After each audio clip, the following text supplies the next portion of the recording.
In an interview last week, U.S. Secretary of Defense Ashton Carter confirmed he had given U.S. Cyber Command its first wartime assignment, and that the team would start launching online attacks against ISIS. The announcement comes after several months of news and debate that put the issue of cyber-terrorism front and center. On today's Cyber Chat, we talk with cyber-terrorism expert Morgan Wright, who has nearly 2 decades in state and local law enforcement and has previously taken on roles such as a senior advisor for the U.S. State Department Anti-terrorism Assistance Program.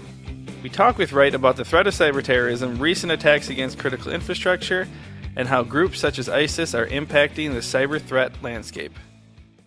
It seems like cyber-terrorism is really its own separate thing from the rest of the cybercrime world. There's different concerns, different actors, different goals.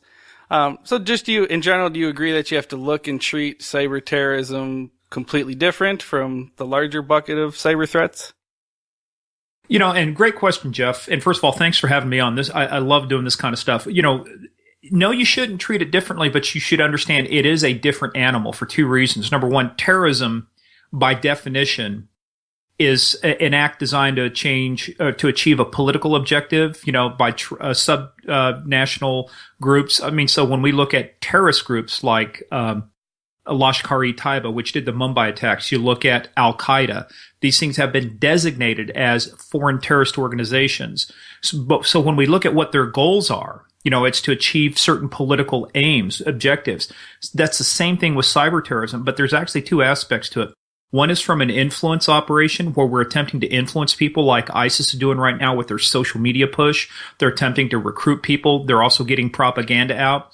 Also, it's the use of technology as well. For example, we'll talk about dark energy, but dark energy could actually be a cyber terrorism type of tactic, because if it achieves a political objective, let's say that a group like Al-Qaeda or ISIS gets a hold of this and they decide they want to take out part of our power grid, that, because of its why they did it, makes it terrorism, not the fact that it was done. When I was a cop, we still would respond to a fire, whether it was an act of arson or an accident. It didn't make a difference. Same thing with terrorism.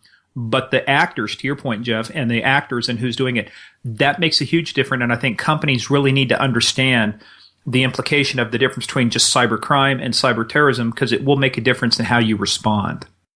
Yeah, maybe you could get into that a little bit. How should an enterprise or government agency respond when they either receive a threat like this or when something actually does happen?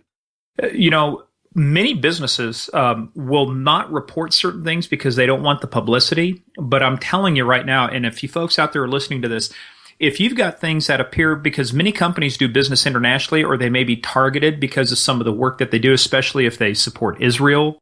And again, I do ones and zeros, not R's and D's, so I don't do political discussions, but you take the world as you find it, not as you wish it was. So we know that companies that deal with Israel get targeted. We know that certain companies that deal with Iran may be getting pressured not to do business with Iran, even though that some of that restriction has been lifted.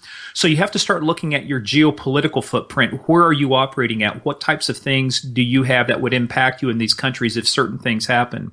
So in those cases, you got to make sure that you do things like work with your local FBI. They have a program called Awareness of National Security Issues and Response, ANSWER. People also have contact with the CIA. The agency does a lot of good work in preventing espionage and attacks against U.S. interests worldwide.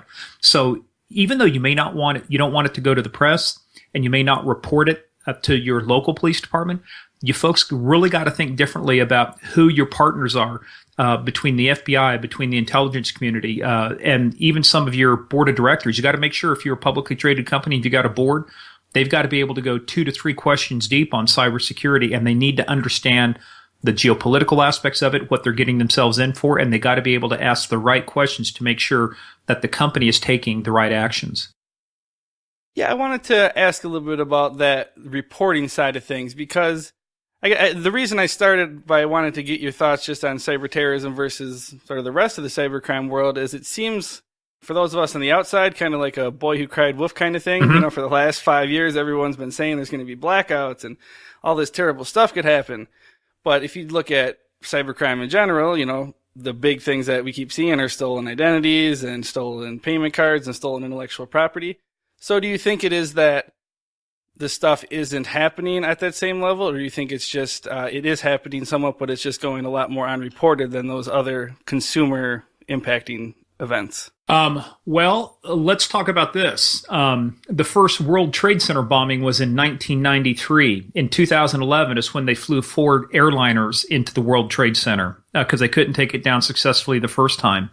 So plots can take years to develop, 8 to 10 years. And we know that a lot of planning for these things went on. So a lot of people say, well, it didn't happen. It didn't happen. Well, look, I was in Washington, D.C. I was in downtown at the Reagan building, supposed to be in the Pentagon that morning. Our meetings got switched around when September 11th happened, 2001. And I remember walking across the Roslyn Bridge, seeing the Pentagon burning. Nobody at that time, failure of imagination, we couldn't imagine these things happening. So what I tell people is that just because you can't imagine it happening right now doesn't mean it's not being worked on. It's not being plotted for. Our timetable is not our adversary's timetable. I'll give you maybe a little bit more relevant example. Jeffrey, one of the things I did for Fox News a couple of years ago, it was kind of a lighthearted, but it's a serious segment. We talk about, could Al-Qaeda actually hack your car? And we started talking about some of the electronics and some of the ways that you can actually start connecting to cars now and the things that you could do. And I had a bunch of blogs. I tell you, I don't usually get hate tweets and hate mail, but I mean, I had people on Jalopnik and other folks just saying, oh, you're just fear-mongering, you're doing this, you're doing that. I said, no, guys, you sit back and take a bigger view of this. Well, guess what happened? And we all know about this. The Wired reporter sitting in the car, it's 2 guys, researchers at DARPA. Guess what they did? Took control of a Jeep and drove it off into a ditch. Now the entire automotive industry is up in arms. We have to have cybersecurity. We have to have this. We have to have that. Guess what? 3 years ago, they couldn't imagine that happening. And for 15 years, the automotive industry did absolutely nothing. Now, so that's my point is you've got to think big picture. You've got to think bigger than your limited imagination. And you have to start thinking, it's not what we would do. It's what would our adversaries do and how are they? Because remember, Tom Ridge said it best when he became the first, it was called the Office of Homeland Security before the Department of Homeland Security. But he said, look, we have to be right 100% of the time. The bad guys only got to be right once, be lucky once. So you got to have that mindset when you start looking at cyber-terrorism. May sound fictional. To your point, may sound like the sky's falling. I think we have to get better at not so much fear-mongering, but having realistic discussions and look at our history. Many of the most severe attacks against the United States took years in the making, everything from Pearl Harbor up to 9/11. I wanted to get your thoughts on the Ukraine cyber attacks then, because, to your point, we're talking about how these attacks actually can happen. This was really one of the first cases where there was blackouts for hundreds of thousands of people because of a cyber attack.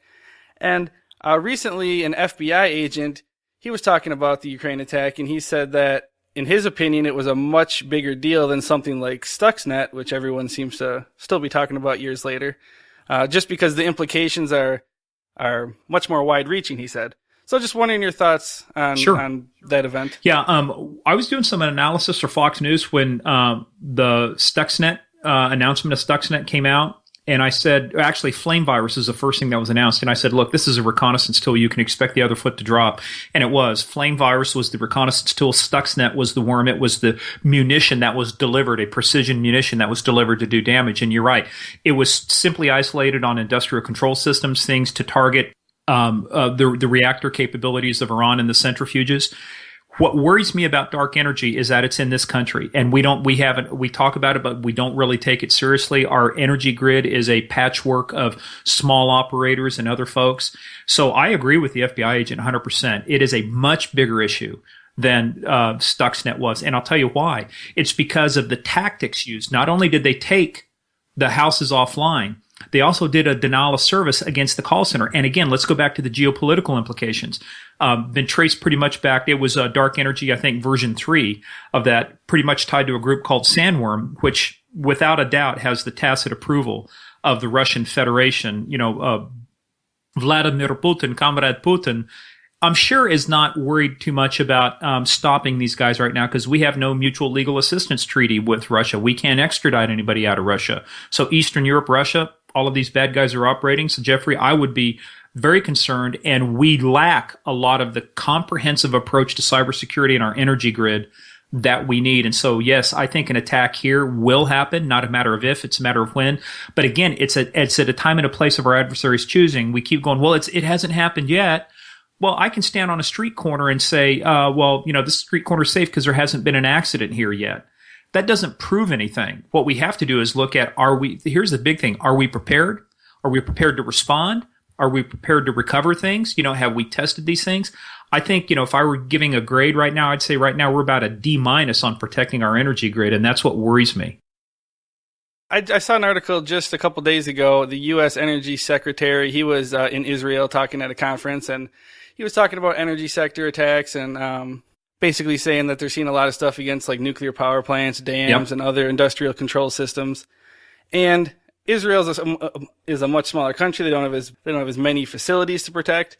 Every time we talk about the U.S., there's, if you just take like the water systems, for example, there's over 100,000 different water systems, most of them really small.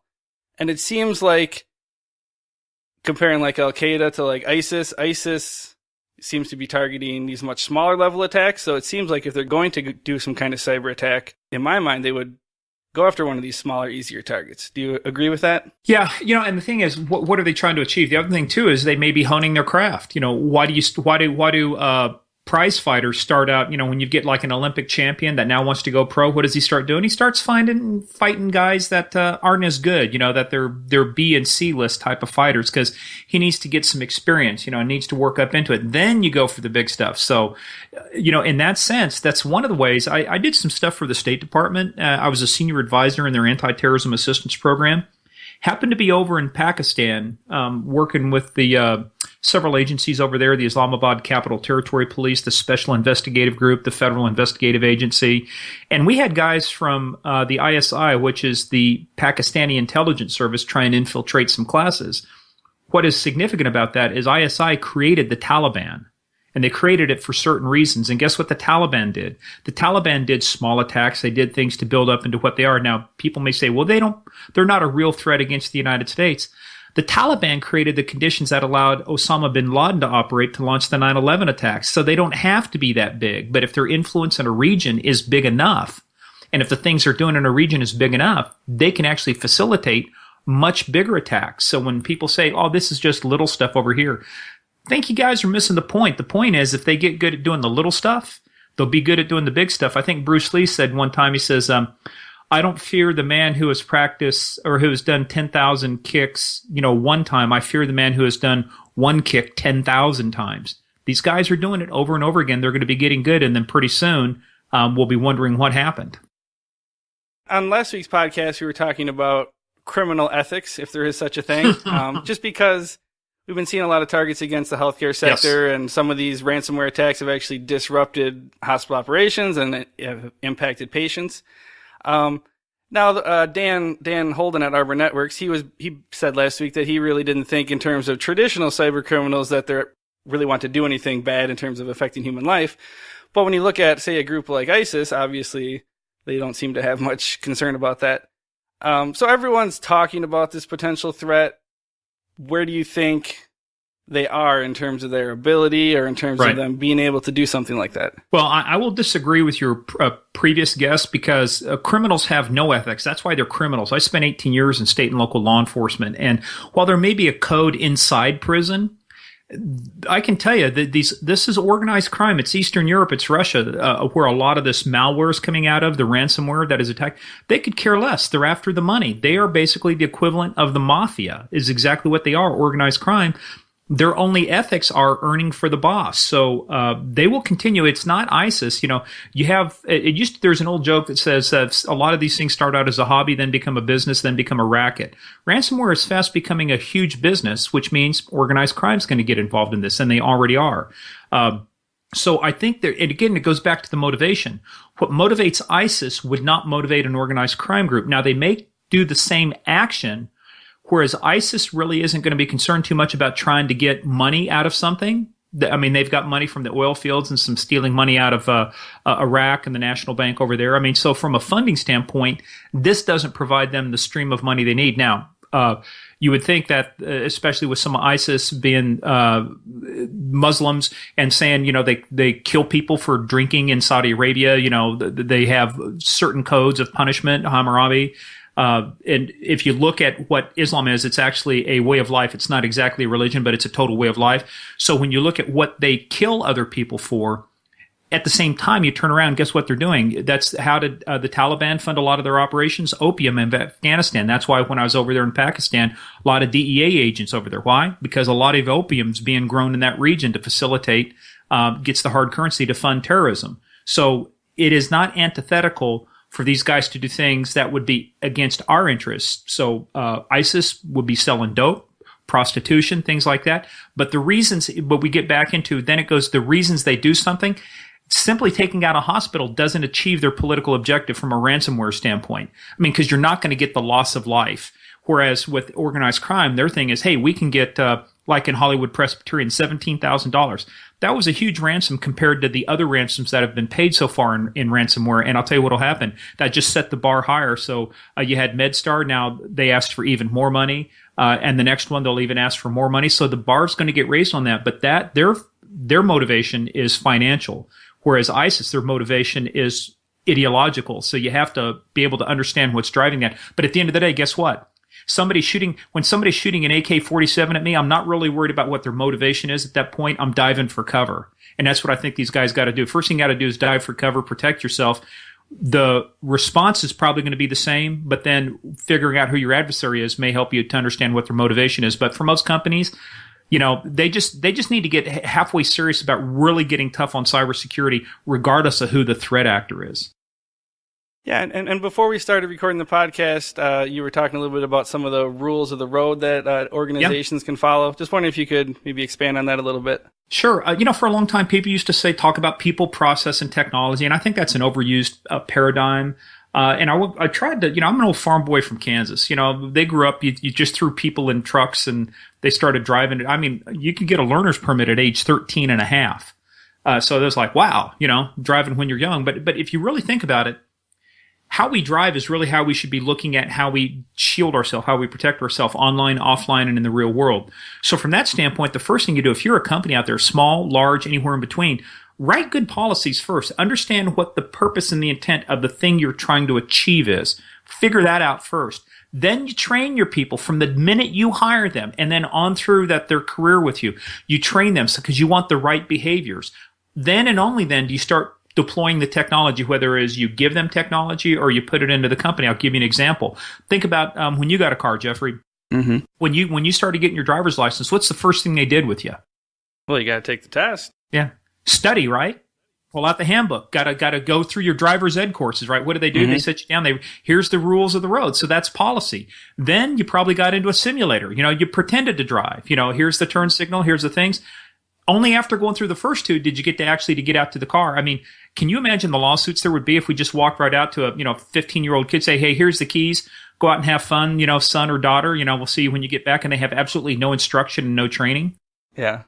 Well, that's what we do. You see people, if some of you folks out there listening to this are the ones that are decision makers in your company, this part is directed at you guys and ladies, because if you're one of those folks that falls victim to the shiny object syndrome, squirrel, and then you're off buying the latest technology, you're actually doing a disservice to your company, and you're doing a much bigger service to your employees.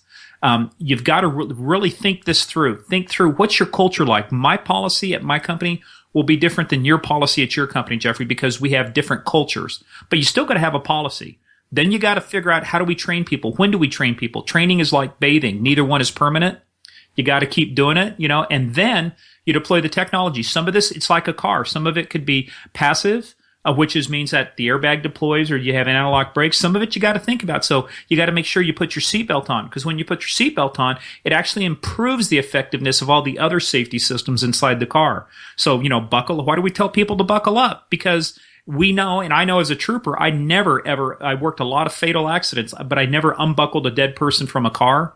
A lot of injuries, but guess what? Safety belts do save lives. And now with these advanced cars and all this advanced technology, we're getting to the point. I tell you, one thing I am scared of, though, is all these self-driving cars. That's the next threat. Worry about we're going to start looking like a pinball out there if somebody gets a hold of that stuff. But that being said, it's like a car, right? So think about how you drive cars. If you keep it simple and keep it to rule of threes, always three things, I think people will get it. Mm-hmm.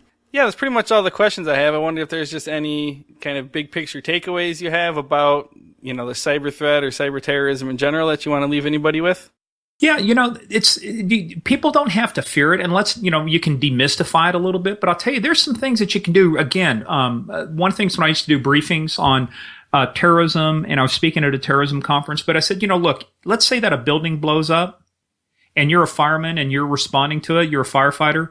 At that point, it's not really relevant whether it was the work of a terrorist group, the work of an organized crime, an accident, or a jilted boyfriend who wants to, get even with his ex-girlfriend.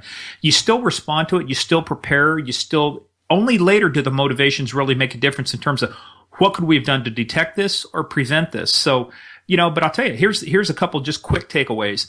If people will just do simple things like understand how to create and set strong passwords. Passwords are not the only, I think they should go away, but for right now, if you're using passwords, make sure that you're using good ones. Go to passwordmeter.com. It's a great way to check it. Make sure you're using two-factor authentication. Just got to make, I think that's there's a site out there called Two-Factor Auth, TWO, Factor, FACTOR, auth.org, AUTH.org. You can find out all the services that are doing that. And the third thing is the biggest thing people can do is quit being the bait for phishing and spear phishing. Quit clicking on those links, quit clicking on PDFs, quit clicking on Word documents. That if people wanted to be the first line of defense, I think I started a hashtag called Link Free Friday.